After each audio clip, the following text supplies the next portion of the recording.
Salamlar, vaxtınız xeyir olsun. Biz bu 7-ci coğrafiya dərsliyinə bölüm 3-də deyək ki, sual dünya haqqında nə bilir mövzusuna baxacağıq. Gəlin vaxt itirmədən mövzula tanış olaq. Okeanın hamar sürətinin altında nahamlıqlar gizlənir. Okeanın dibində qurda olduğu kimi müxtəlif relyef formaları var. Burada sualtı dağlar, düzənliklər, vulkanlara, okean çökərilərinə və s. formalara rast gəlinir.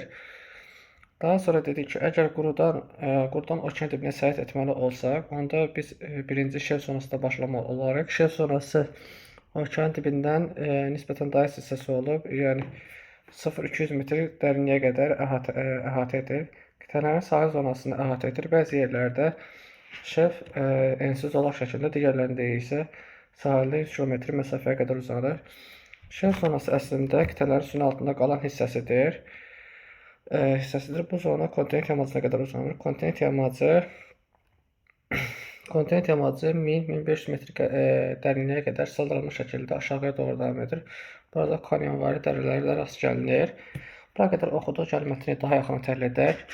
Dedik ki, okean dibi də yer səthində olduğu kimi nahamarqlar gizlənir. Lakin biz o nahamarqları görə bilmirik, çünki okean su ilə əhatə olunduğu üçün həmin nahamarqlar su ilə örtülü olur.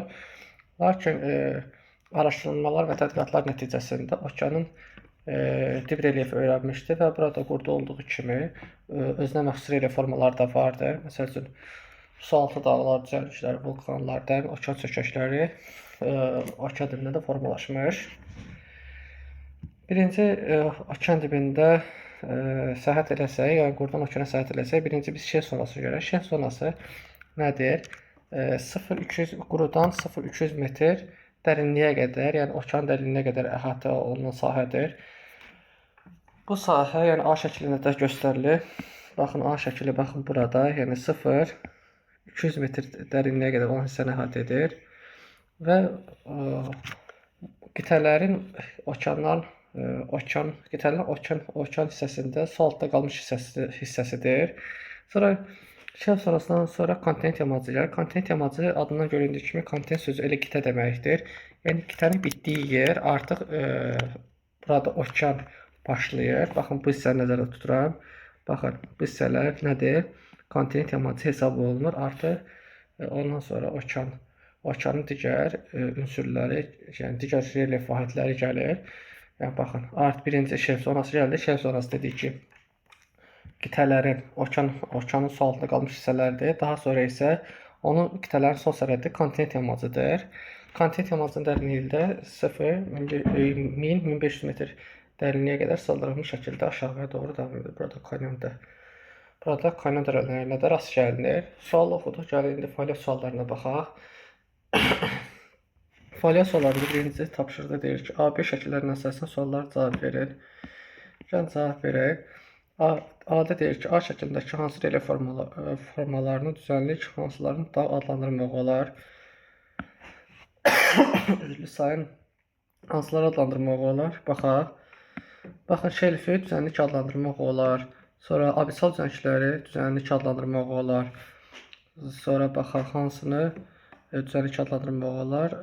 Baxaq elə, şelflə abissal düzənlikləri və orta okean düzənliklərini nə adlandırmaq olar? Okeanın düzənlikləri adlandırmaq olar. Bəs dağlara nə adlandırmaq olar? Dağlara sualtı vulkanları, daha sonra orta okean sisləsini, daha sonra orta okean sisləsinin sualtı sıra dağları da biz bura aid edə bilərik, yəni dağlara aid edə bilərik. Dedik ki, düzənliklərə aid oldu şelf zonası, abissal düzənliklər və orta okean düzənlikləri və dağlara aid oldu sualtı vulkanlar, orta okean sislələri və orta okean dağ sislələri. Yəni dağ sislələri, sualtı dağ sislələri də bura, yəni okeanın dağlarına aiddir. Daha sonra B-yə baxaq. A şəklindəki relyef formalar hansı qüvvələrin təsirində yaranmışdır? Bir dənə şelf zonası, baxın, baxın bu hissə. Şelf zonası nisbətən dərinliyi az olduğu üçün eksogen qüvvələrin təsirinə məruz qala bilir. Lakin də belə deyək, 90% endogen qüvvələrin təsirinə məruz qalır, 10% də nədir? Eksogen qüvvələrin təsirinə məruz qalır. Lakin yerdə qalan digərləri bu gördüyümüz digər relyef vahidləri. Yəni buranı təmizləyə bilsəm. Yerdə qalan digər relyef vahidlər məsələn kontinent yamacıdır. Kontinent yamacı, sonra sualtı dağlar, sonra sualtı vulkanlar, okean silsilələri, abissal düzənliklər, rift dərələri, çökəklik, sualtı kanyonlar da nədir? Eksogen endogen qüvvələrin təsiri nəticəsində formalaşmışdır. Yəni burada demək olar ki, eksogen qüvvələrin fəaliyyəti minimuma qədərdir. Sonra C-yə baxaq. Bu sizin fəaliyyət tapşırığınızdır. Yəni C-ni özünüz işləməlisiniz. Dünya fiziki xəritəsindən istifadə edərək B şəklində A şəklindəki relyef formalarını müəyyən edin. Yəni siz burada hər hansı bir okeanı götürüb, baxın bunu məsələn Atlantik okeanı götürüb, Atlantik yarımkənar xəritəsində Atlantik okeanı relyef vahidlərini siz xəritədə qeyd edə bilərsiniz. Yəni burada da verib, yəni siz sadəcə xəritədə yerini tapmağınız istənilir. Daha sonra baxaq tapşırıqlara. D-yə baxaq. B şəklindəki şelf harda daha geniş sahə tutur? B şəklindəki şelf baxaq. B şəklimiz baxın budur. Baxın, B şəklimiz budur. Harda daha geniş sahə tutar?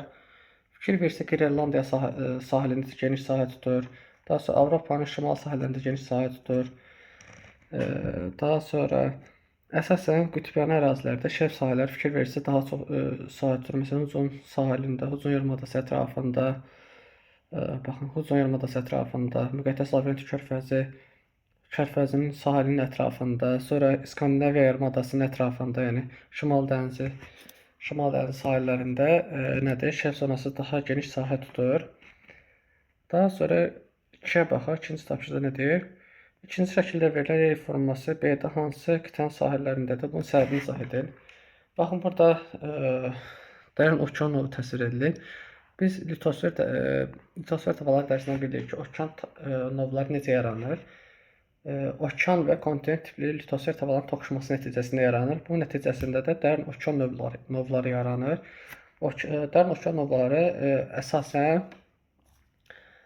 sakit okean sahillərində geniş sahə tutur. Məsəl üçün, biz bura Pörün novunu misal çəkə bilərik. Cənubi Amerika ilə sakit okean litosfer tavası Cənubi Amerika litosfer tavası ilə sakit okean litosfer tavası toqquşur. Bu nəticəsində okean tavası materik tipli tavanın altına gömülür və nəticədə quruda sahildə sahilyan dağlar, okeanda isə dərin okean çökəkləri, yəni novlar yaranır. Yəni bu da bizim oldu 76-cı səhifədə olan fəaliyyət sualımız. Gəlin dərsimiz davam edir. 77-ci səhifəyə baxaq. Abissal düzənliklər nədir? Gəlin abissal düzənliklərə baxaq. Buranı təmizləyim. Abissal düzənliklər nədir? Gəlin baxaq. Abissal düzənliklər dünya okeanının dibinin 70%-nin qədərini tutur. Burada yer qabığı yalnız okeana aid olan suxur qatlarından ibarətdir. Abissal düzənliklər səthi hamarıdır. Əsasən 3000-6000 metr dərinliklərə əhatə edir. Okean və kontinent tavanın toqquşması zonasındadır. Okean və kontinent tavalarının toqquşması zonasında dərin okean çökəkləri, yəni novlar yerləşir. Onların dərinliyi 6 metrdən çoxdur. Burada biz 2 dənə termin öyrəndik. Artıq abissal düzənliklər dedik ki, nədir? Okeanın dibinin 70%-nə qədər tutur. Burada yer qabığı yalnız okean aid suxur qatlarından ibarətdir. Dedik ki, okean tipli yer qabığı hansı suxurlardan ibarətdir? Təbii ki, çökmə və bazalt, qranit kat orada mövcud deyil. Qranit kat yalnız kontinent tipli yer qabığında mövcuddur. Okeanda iki qatdan ibarətdir. Abissal düzənliklər dedik ki 3000-6000 metr dərinliklərə əhatə edir. Daha sonra novlar nədir? Novlar da bir alan tərifini dedik. Okean və kontinent tavanın toqquşması zonasında dərin okean çökəkləri, yəni novlar yerləşir. Onların dərini 6 metrdən çox olur. Novlar əsasən dərin okean novları əsasən Sakit Okean sahillərində daha çox geniş sahə tutur. Sonra abissal düzənlikləri arasında Orta Okean silsilələri uzanır. Bu yer kürəsinin ən uzun dağ silsiləridir. Onlar bütün okeanın dibində rast gəlinir. Orta Okean silsiləsi litosfer tavanının ayrılma zonasında yaranır. Onların ortasında dərin kötənik çateni rift dərəsi yerləşir. Burada tez-tez vulkan püskürmələri baş verir. Orta okean silsilələri okean dibində təqribən 200 metr hündürlüyə qalxır. Bəzi yerlərdə ondan zirvələri sualtı səthə çıxaraq vulkanik adı gətirir. Buraya qədər oxuduq. Dərsimiz bitdi. Gəlin daha yaxın təhlil edək. Dedik Orta Okean silsiləsi nədir? Dedik ki, burada dərs kitabda dediyi kimi abissal düzənliklər arasında yerləşir. Fikir verirsə, burada məsələn Şimali Atlantik dağları arasında 2 dənə düzənlik var. Bir Afrika sahillərində abissal düzənlik, digəri isə hardadır? Şimali Amerika sahilində abissal düzənlik, ortalarında isə Şimali Atlantik sıra dağları yerləşir. Dedik ki, bu dağlar necə yaranır? İki litosfer tabaqasının ayrılma zonasında yerləşir və bu nəticəsində okeanda sıra dağlar yaranır. Həmçinin bu sıra dağlar yer kürəsinin ən uzun dağ silsilələrdir. Onlar bütün okeanlarda rast gəlinir. Sonra onların ortasında dərin tötünük çat, yəni rift dərəsi yerləşir. Burada tez-tez vulkan düşürmələri baş verir. Orta Okean silsiləsi, Orta Okean silsiləsi silsilələrin dibində təqribən 2 metr hündürlüyə qalxır. Bəzi yerlərdə isə onların zirvələri su səthinə çıxaraq vulkanik adları əmələ gətirir. Yəni dedik ki, bəzi hallarda onların hündürlüyü həddindən artıq çox olur və yer səthinə çıxaraq vulkanik adlar əmələ gətirirlər. Dərsimiz bu qədər. İndi isə gəlin fəaliyyət suallarına baxaq. Üçüncü tapşırıqda deyir ki, bir şəkildəki Orta Atlantik Okean silsiləsinin yaranması səbəbini izah edin. Elə izah elədik. Baxın, dərsin içində də var. Baxaq, burada deyir ki, Orta Okean silsilələri litosfer tavanın ayrılma zonasında yaranır. Biz də bilirik ki, baxın, gəlin litosfer tavalarımızın adlarını bilək. Şimali Amerika litosfer tavası, baxın belə çəkim. Şimali Amerika litosfer tavası, Cənubi Amerika litosfer tavası, burada kiçik Karib litosfer tavası var, onu da nəzərdə saxlayaq. Sonra Afrika litosfer tavası və Avrasiya litosfer tavalarıdır. Baxın, şimaldan İslandiya dərsindən bildiyimiz kimi İslandiya adası necə yaranmışdı? Şimali Amerika və Avrasiya litosfer tavalarının ayrılma zonasında ayrılması nəticəsində yaranmışdı. Cənubda isə Cənubi Amerika və nədir? Cənubi Amerika və Afrika litosfer tavalarının ayrılma zonasında nədir? Şimali Atlantik və Cənubi Atlantik sıra dağları formalaşmışdır.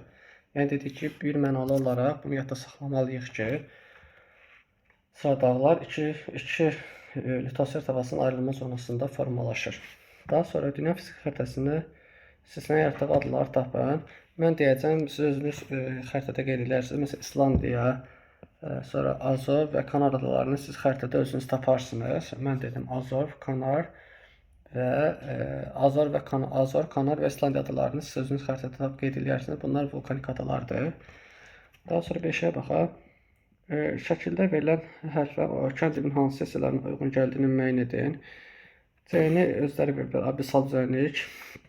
A olacaq şelf zona, B olacaq kontinent yamacı, D olacaq vulkanik dağ, Y olacaq sualtı sıra dağlar, F olacaq rift dərəsi, G olacaq bizdə dərin okean çökəklərinin novlar, H olacaq bizdə kanyonvari dərələr. Yəni A oldu bizdə şelf zona, B oldu bizdə kontinent yamacı, C oldu abissal düzənlik, D oldu bizdə nə olacaq? Vulkanik ada, Y sualtı sıra dağ, F rift dərəsi, G bizdə olacaq dərin okean çökəklərinin novlar, H olacaq isə kanyonvari dərələr olacaq. Dərsimiz bu qədər. İzlədiyiniz üçün təşəkkür edirəm. Kanala abunə olmağı unutmayın. Gələn videolarda görüşəndə hələlik.